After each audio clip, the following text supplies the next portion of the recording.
Hey guys, I'm Aussie Villain, and welcome back to Queen of the South. It is a summer transfer special today as we move into season 12, and well, it's going to be a big summer. Now, as far as I know, I've checked, I haven't found any release fee, so we don't have to, we're not going to have to sell anybody. It's going to be our choice if we do, and well, we need to just maybe tweak here or there. And I think the notable weaknesses, and it says it kind of at the top there, with not the best goalkeeper in terms of rushing out, but we could do with more than just Joe Bursick in goal, which is 100% true. I'd love to keep Bursick as a backup, as a penalty specialist, to be honest.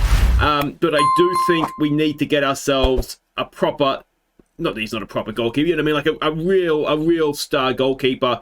Outside of that, I'm relatively happy. You can see what the game selects as our best 11 there. I'm relatively happy with what we've got, and yeah, maybe if we could find a Stankic-like player to cover out wide left with Akvik, but otherwise, I'm just generally happy with what we've got. And I don't even know if that's because we've got Thomas Boll that can play. We've got Bermudez as well. We've got Alvarez that can play in midfield here. So there's a lot of other good players that we have, but I think goalkeeper right now is a weakness, and outside of that, there's not too much else we have to worry about. Now, there's no transfers pre-arranged to come in, and if we have a look at the budget that we have, now the Champions League final hasn't been played yet. I imagine we're going to get a nice little burst of TV cash when that's done, but right now we have just over 18 million to spend in a transfer budget, and we have, what's that, 80 grand a week in wages.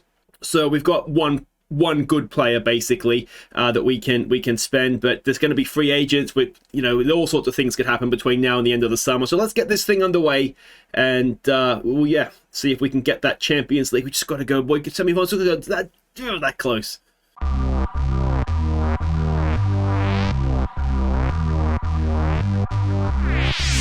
All right, we have some Premiership sort of notifications here, some awards and whatnot. So Makariev has set a new Premiership record for average match rating, 7.96, beating Ayrton's record. So hopefully come back and try and get that again next year. Don't know who that is.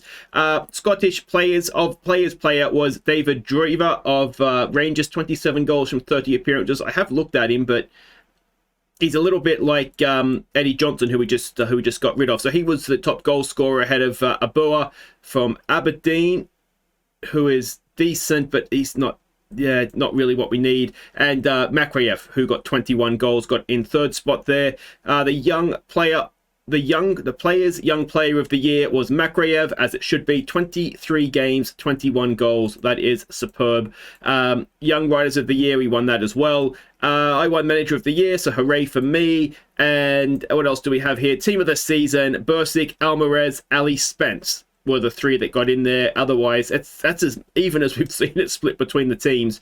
It's still just massively rigged towards Celtic, though, isn't it? But anyway, those are the things that happen, I suppose. Now, if we go and have a look at the Scottish Premiership to see how it wrapped up, it was St Johnstone on penalties surviving, so they will stay up. Dundee will not be promoted, so that means that it is just Hamilton that goes down, and it is, who is it that just comes up? It is just Inverness that will be joining us in the Premiership next season.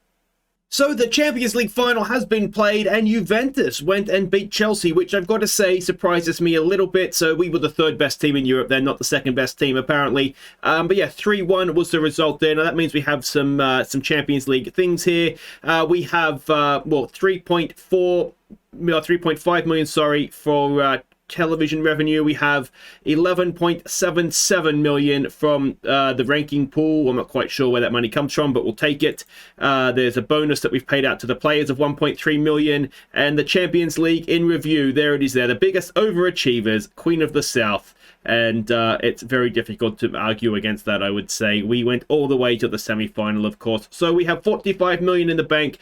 We only lost 4 million this season, despite spending 56 million on Ali Spence. So it's been a magical season, hasn't it? Yeah, it's all come to an end though now. And some Champions League awards as well. Makariev was second in the Golden Boot standings behind Erling Haaland, so there's no shame in that. He had 10 games, 13 goals. and he's 31 years old. He is a decent footballer, old Erling Haaland, isn't he? The Dream Team, we had a player, Makrayev, in the Champions League Dream Team, so that's excellent. And the rest of the award winners, we didn't have anybody for goalkeeper. We didn't have anybody for defender. Makrayev was the midfielder of the season, and we didn't have anybody amongst the strikers as well. So Tesvian Makrayev, he's too good for us, isn't he? Wonderful stuff from now. Who is he? Bulgarian, isn't he? Okay, the transfer window is open and we have made our first signing. This is absolutely nothing to get excited about. It's a backup goalkeeper. Perez, who was the backup goalkeeper, he was released. He wasn't getting another work permit. And we've got in Donnell El Shot, or The Shot, as he may well be known. He's a 25-year-old. We paid 150 grand up front for him. He's on, you can see there, 3,200 a week. And this is him. He's absolutely fine as a backup. He's going to do a decent job for us. And yeah, ideally, I'd like to have him as third choice. Bursik as backup to the star goalkeeper that we get this window. But I've been trying to get a goalkeeper in that is better than Bursik, and I'm really struggling to do it. So it may well be that he's the number 2. As I say, he was signed from AZ in the Dutch league, in the Eredivisie. He's played in the Eredivisie. He's played quite well. He's a solid goalkeeper. There's nothing wrong with him. He's no better than Bursik. He might even be a little bit worse, but he's here to be his backup, so you'd expect that.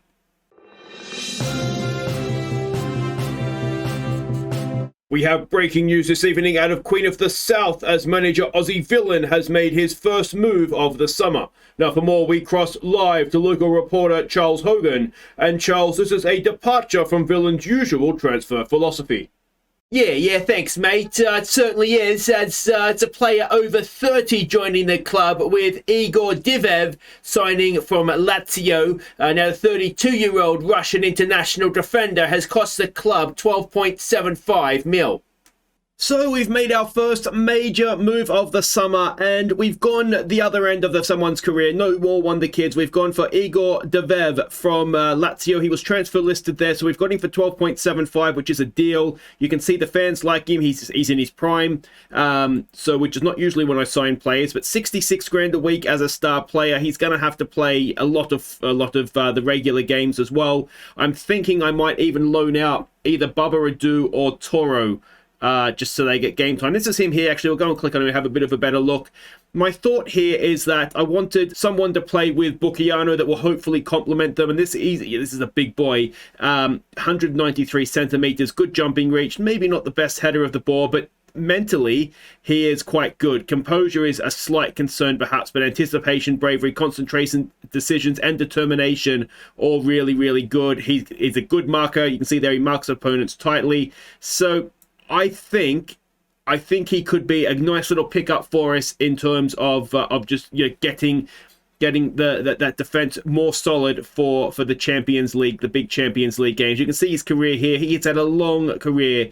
He's played at we've played at Paris Saint-Germain. He's played at Lazio, and he's played at Inter. So he's no stranger to big clubs, and he's at the biggest club there is now, isn't he? So yeah, we'll see how he goes. I'm excited to see what he can do. Look at those average match ratings. He's always been a very good player ever since he came in. So let's hope that age isn't a factor here, and he does really well for us. Now there's some European updates here as well. The Scottish Premiership remains 7th amongst leagues, so that's good.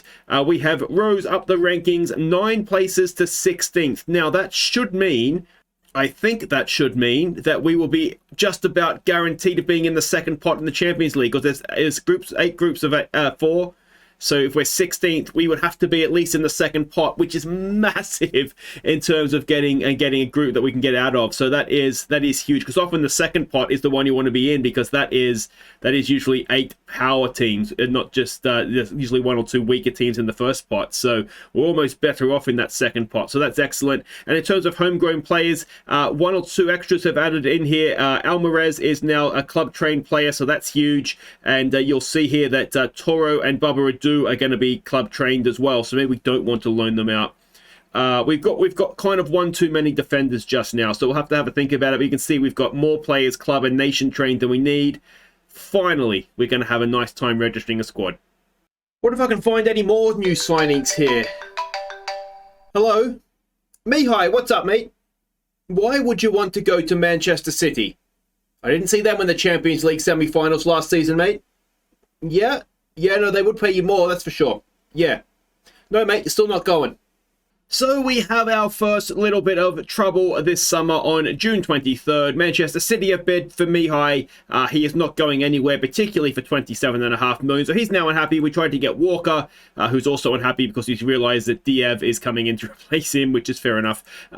So yeah, he is now unhappy. We've not promised him anything, so he's just going to be disappointed, and everybody is going to hopefully get over it nice and quickly. Now, one thing I did just want to point out is the social groups. Look at that. We are a club that is very much together. Just that Otamendi and Diev, the two new signings that aren't part of the social group. Everybody else, we're one big happy family. So just a small thing to catch you up on, but the man with the Scottish name, Johnny Angus, is now indeed a Scottish citizen. So that's the good news story of the whole series, I think. Okay, we have had a departure. It's Jorge Otamendi. Now, we signed him last season, of course, just to cover in at centre-back a little bit with injuries. And, well, we've sold him on for 9.5 million or 9.75 million. I'm absolutely fine with that. He's done his job. He has filled in when we needed him to, and now we need money in the transfer budget because well, we didn't really have anything before that, so we're up to 12.5 million. We've got a little bit left in wages, but what we don't have right now is the money to pay the transfer fee to get in a top quality goalkeeper. I wouldn't mind getting somebody in to back up or challenge Mashagi for that deep line playmaker role, and then we could have Mihai to play next to him, sort of Mihai and Alvarez to rotate there. I just feel like we're maybe one player short in midfield. So yeah, between that and the goalkeeper, 12.5 million is not going to go very far still.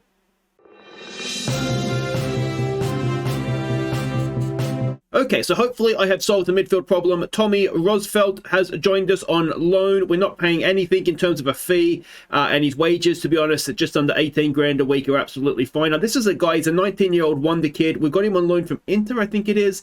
Yeah, it is from Inter. This is someone that I wanted to sign, actually, when Inter, or did he go to Ajax first? Anyway, I wanted to sign him for us, and he chose somewhere else a couple of seasons ago. So you can see there, he's a C+ signing. Let's have a quick look at him. We signed him as a deep line playmaker, and he should be good. A good challenge for Mashagi. He's got good passing, good vision, work rate's good, technique is good, tackling is acceptable, good first touch as well, but anticipation and decision should help defensively as well. So yeah, I'm hoping, like I say, that we've signed a good foil there for what's his face, Mashagi. So he went to Inter, yeah. So he went to Inter instead of us, and he was on loan last season at Ajax and did quite well in the Eredivisie. So fingers crossed that is the midfield issue solved. We're just really struggling to get. The issue that we have is that, let's see if I can show you. And when I start doing this, you know that it does. I'm not anticipating much happening. So okay, so let's look, for example, we've got a bid in for this guy, which is not going to be accepted at all. I'm basically trying to jinx it, and like if we win the Champions League, you can have all our money basically. But so he's on 89 grand a week plus a sort of 20 to 25 million transfer fee. So he would be a upgrade-ish kind of on who's our goalkeeper, Bursic. But he's not a massive improvement. If we go to Bursic and compare them, Bursic in the blue, Visaga in the green. So you can see he's a slightly better shot stopper. Physically, he's a little bit better. Distribution-wise, he's actually worse than what Bursic is. So it's not a massive upgrade, but in terms of what we'd have to pay to get him in, it's a massive outlay. So this is where we're having the issues, and it's like that sort of across every position basically now. So yeah, getting the players in that are ready to go now and not a youngster that's going to develop, it's just proving, to be honest, impossible. But I'll keep looking and see how we go. All right, what about this for a bid for Mihai? £62 million from Bayern Munich. He's arguably our best player at this point. We won't be selling him, but I will admit, thinking about it for a moment, but it's always double what he's worth. But yeah, anyway, it's not going to be happening. Now, I've never seen this happen before. We have developed a rivalry with Celtic. So I've never seen that happen before, ever. That's never happened to me, so that's good. Celtic are officially our rivals. But the reason that we've come back, if we go to the top here, is that we have signed another player. Denny Walker has joined us on loan from Liverpool. Now, it says he's a striker. I haven't signed him as a striker. You can see we're paying 34 grand a week of his wages and a little bit for a monthly loan fee. We had to inflate that more than what Liverpool wanted to because they want 100% of his wages covered. So we've got it done anyway, and let's have a look at him. This is the new Mihai. This is the new Stankic. We're going to play him over here on the left. He's left-footed. I mean, obviously he can play on the right. He's not as good in the air, but he's still not bad. He's a good passer of the ball, good flair as well. He'll be able to take chances, or he should be able to take chances. So yeah, we've got him in on loan for the season. He's not the same exact player as Stankic, but hopefully he'll do a similar job for us. You can see his career to date there. Liverpool signed him from Boca Juniors. He spent a season on loan or 2 seasons on loan in the Championship at Brentford and Huddersfield. So hopefully he comes in and does a very good job for us. We are almost at our opening fixture of the season, which is again away to Rangers for the 2nd season in a row, I think that is. So we'll see if we can get something else done. The finances are looking a little thin. We've got just under 6 million in transfer budget, and in terms of a wage budget, we're looking at what's that, 20 grand a week. So we're scrounging the bottom of the barrel if we get anything else done. Okay, so we are at game day of our opening Premiership season. Nothing more has been done. Now, it's been a fairly quiet summer. I want to stress it's not over yet. We've still got a month to go in the window. We did, of course, sign a backup goalkeeper, Diev, which is the big signing, I suppose, at 13 million. So we've not made that much in the transfer market, really, have we? Then we skip over here. The big sale was Otamendi, of course. We've loaned a couple of youngsters out with minor fees, nothing that's going to pay for much. And then, of course, we've got the 2 loanees in as well. So a 3 million fee for Dan Walker, and Rosefeld is essentially just wages. If we look at the finances, as I say, 6 million we've got to spend. We did get a bid in for Toro from Spurs, which was 25 million. I was tempted by it, but I want to keep some depth there. I don't just want to sort of sell everything and then find ourselves with 2 injuries, and then we wish we had Toro at the back still. So anyway, let's have a look at the squad we've got to start the season here.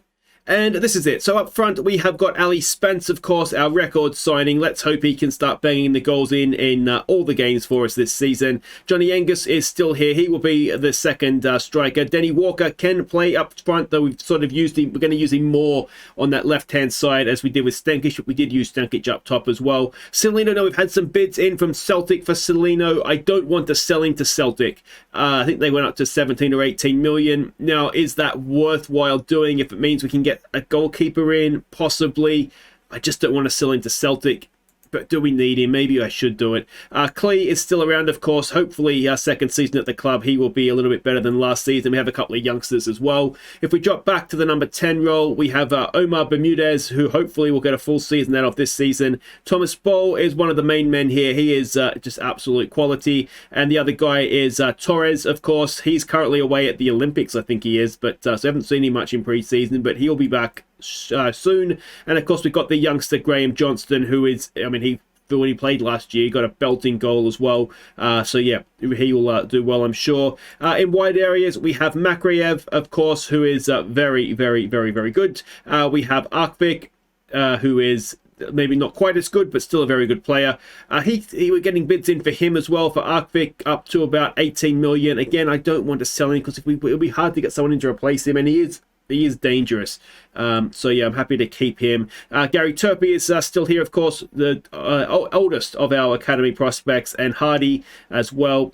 Could we look to cash in on him? Maybe is probably the answer there. And then over on the right-hand side, the only other one is Alan Kyle. Now, he's another one that's come through our academy. He was out on loan last season. We're going to look to keep him for some squad depth this season and see how he goes, just for cup games and lesser Premiership games. If we drop back a little bit further in midfield, Mihai, the £62 million man, he's not going anywhere. Alvarez, of course, is very, very good as well. We've got Rochefort, the new man. Hopefully on loan he'll do a good job for us. Andy Irving is just good squad depth, to be honest. I'm not really wanting him to go anywhere. Arkvik, we know, can play if we're playing with Mazzellas. He's quite good as playing as that Mazzella for us. Then over on the other side here, we've got Mashagi, who has led our midfield for a number of seasons now. I just want to draw your attention to like someone like Mashagi, 2.5-star rating, and we know he's very good. So don't let sort of a 2.5-star ratings here put you off. Those are still very, very good players. Thomas Bowl can play back here, as can Torres. We've got Tommy Bayliss, who I've clicked on there. He is probably the other option here, especially as a right-side Mazzella. He could also, to be fair, play as a right-sided winger if we needed him to. He's played there before and he does okay, especially at the Premiership level. So yeah, he's there, and then Johnson, who we've just seen. If we go back out, I'm really hoping this works for us. Sort of a cover man there in Bucchiano as a centre back, and then Diev as the go forward and win everything kind of guy. He's got good. I'm really hopeful that works for us. The other options, of course, Toro. You can see there. I just don't want to sell him. I just don't want to. Barbara Adu, of course, is a very good centre-back as well. We've got club captain Andrew Walker, who will play games because he just does well when he plays there. And McNabb is sort of the sixth option. He is a good young squad player that's come through the academy, so he'll be around. Over on the right-hand side, we've got the two main guys in Ayrton and in Amoruso, and they're both very, very decent players. Very, very good players. Not decent, they're very good players, so that's fine. We've got the youngster Bruce, who's currently back in the under-18s as well. Over on the left-hand side, we've got Rojas, who did really well last season when he came in. We didn't miss Hansen at all. Muros is a club, or he's Scottish. He's going to be a club-trained player this season, so he's a good player. And then Joseph Akizian as the young left-back wonder kid, essentially, that came through our academy last season, and he is just already improving, which is brilliant. Goalkeeper, this is my big question mark on the squad. Bursic, he's good. He's just not quite good enough, is he? And that's the problem we have. How do you say that? Elshot, he is the shot is a decent backup. To be honest, he'll do well if he needs to come in and play. And then the third choice, we've got a few youngsters like this that have come through the academy. But Gary Gordon is in the first team squad just now. So that's what we have. We didn't need too much from last season, did we? I worry, who have we lost? Well, we've lost Stankic, and that's really it, I think, isn't it? So if Dan Walker can go and replace Stankic for us, we've got arguably a better centre-back partnership. It's just goalkeeper that worries me, and whether we sell someone like Toro to then go and finance buying a goalkeeper, but then is it even going to be enough, with wages? Because we're going to be looking at goalkeepers that are currently on 90-odd grand a week and more. So I don't know. Any thoughts you have, guys, let me know in the comments. But hopefully you've enjoyed that. I'll see you next time for Rangers. And who do we have away in the second game for next episode? St Johnstone at home. And you can see their pre-season. It's gone okay. Bit of a goal fest there against Barcelona. But against some good teams, we've got some results. So that's not too bad. So yeah, it'll be Rangers away, St Johnstone at home. And I'll see you next time for that.